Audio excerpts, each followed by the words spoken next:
Encre d'histoire, Plume et Voix, Alban de Maigret.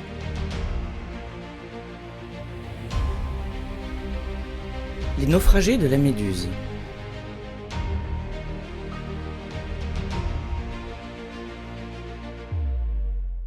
La Méduse, qui donc a bien pu avoir l'idée saugrenue de baptiser une frégate du nom d'une gorgone. Bien que pétrifié par une imagination aussi loufoque, l'objet n'est pas de percer ce mystère, bien que ce fût assurément vouer le navire à un épilogue tranchant et soumettre ses marins à une fin monstrueuse.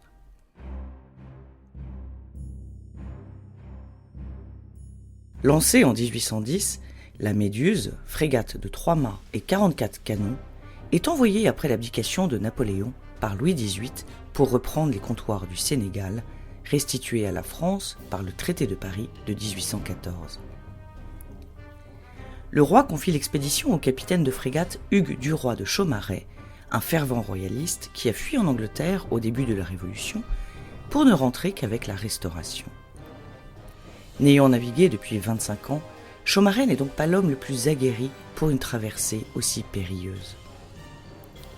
En juin 1816, la Méduse, escortée de la corvette l'Écho, du brick l'Argus et de la flûte la Loire, quitte l'île d'Aix au sud de La Rochelle et met le cap sur Saint-Louis du Sénégal. Les vents sont favorables et la flottille avance telle Pégase, si bien qu'après 15 jours de traversée, on aperçoit déjà les côtes africaines. Le commandant de la division, pressé d'arriver, se fie à ces cartes obsolètes et refuse d'écouter les conseils de ses officiers plus avertis, qui savent qu'en navigation, la route la plus directe n'est pas toujours la meilleure. Les traitant avec mépris, le marquis de Chaumareix ignore également la règle de base qui veut que le navire le plus rapide adapte sa vitesse à celle des bâtiments plus lents, afin de maintenir les bateaux groupés. La Méduse, plus performante, distance les autres navires, à l'exception de l'Écho qui navigue encore dans ses eaux, et pique au plus court vers le littoral, faisant fi de l'avertissement des marins du danger de bancs de sable dans ses eaux côtières.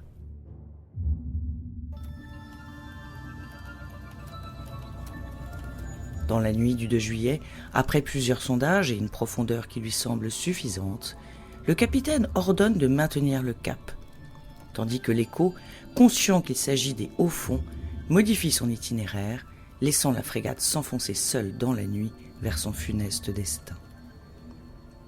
Sûre d'avoir dépassé le banc d'Arguin à 60 km au large de la Mauritanie, la Méduse poursuit son itinéraire le vent en poupe, mais rapidement l'eau de l'océan devient trouble. N'osant contrer les ordres de Chaumareix, les enseignes obéissent aveuglément à celui qu'ils savent les mener à la catastrophe.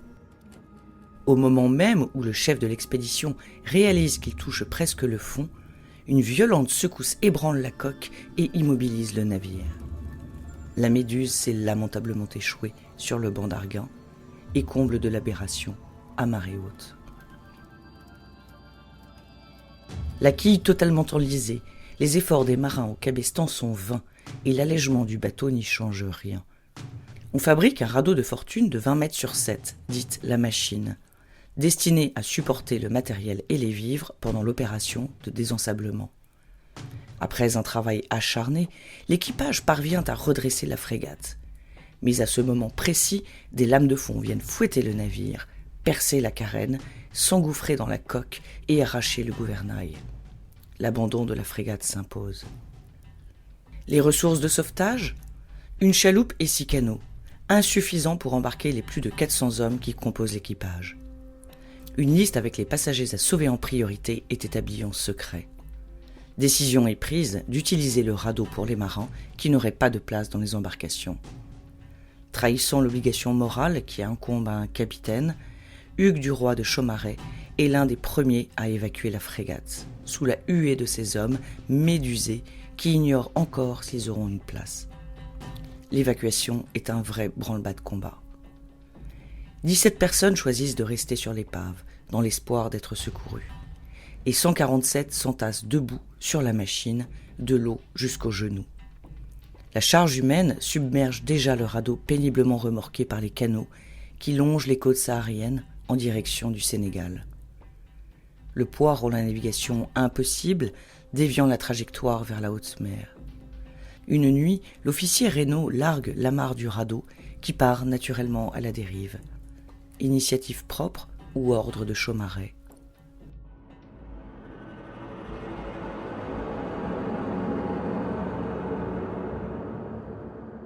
C'est une confusion totale. Des hommes pressés les uns contre les autres sont livrés à la loi de la mer, avec seulement 5 barriques de vin, une d'eau douce et quelques biscuits imbibés d'eau de mer pour se restaurer. Sous un soleil cuisant, la colère et l'indignation montent. Moins de chances de regagner la côte que de tomber à la mer en l'absence de bastingage. Après 2 jours d'abandon dans l'océan, c'est déjà le sort volontaire ou accidentel de 20 personnes. Les délaissés savent qu'aucun espoir n'est permis, et dans un délire collectif, ils décident de s'enivrer, puis de démanteler le radeau. Les quelques officiers armés interviennent, mais la mutinerie reprend, alourdissant encore le bilan des pertes humaines. Des survivants découpent la chair humaine des cadavres et la sèchent au soleil, s'ils en ont la patience avant de la dévorer. Plusieurs deviennent fous, assassinent, se suicident, se noient, jettent à la mer les plus faibles. Horreur, sauvagerie, atrocité, barbarie. Existe-t-il un seul mot pour décrire ce carnage inhumain ? Le 4e jour, il n'était plus que 15 survivants.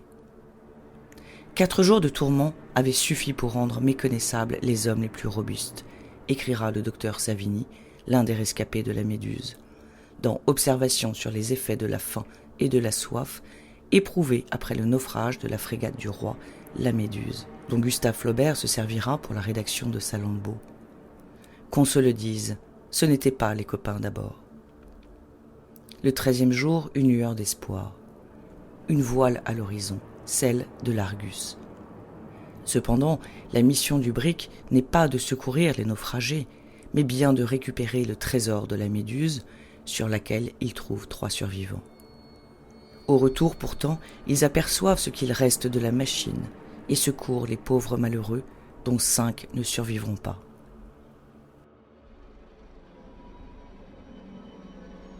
Parnajon, commandant de l'Argus, témoigne du cauchemar dont il est témoin. Je cite : « Ces malheureux avaient été obligés de combattre et de tuer une grande partie de leurs camarades qui s'étaient révoltés pour s'emparer des provisions qu'on leur avait données. Les autres avaient été emportés par la mer, ou morts de faim et fous. Ceux que j'ai sauvés s'étaient nourris de chair humaine depuis plusieurs jours. Et au moment où je les ai trouvés, les cordes qui servaient d'étai étaient pleines de morceaux de cette viande qu'ils avaient mise à sécher. Les 63 personnes embarquées dans la chaloupe débarquent sur la côte et marchent 17 jours sous le soleil du Sahara jusqu'à Saint-Louis. 6 périssent et 3 sont enlevés par les morts. Le bilan est effroyable.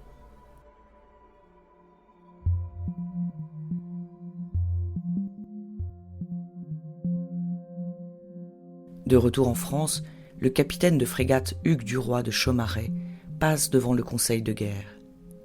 Les charges contre lui sont lourdes, mais le verdict ne le condamne qu'à seulement 3 années de prison ferme pour avoir manqué à l'honneur.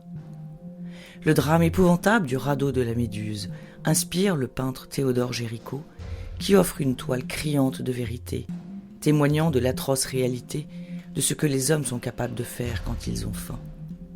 Faisant poser certains rescapés, comme le docteur Savigny, ainsi que son ami Eugène Delacroix, le radeau de la Méduse, en 1819, figure comme un chef-d'œuvre de l'école romantique. Si certains y voient une provocation du pouvoir en place, Louis XVIII s'émerveille. Voilà un naufrage qui ne fera pas celui de l'artiste qui l'a peint.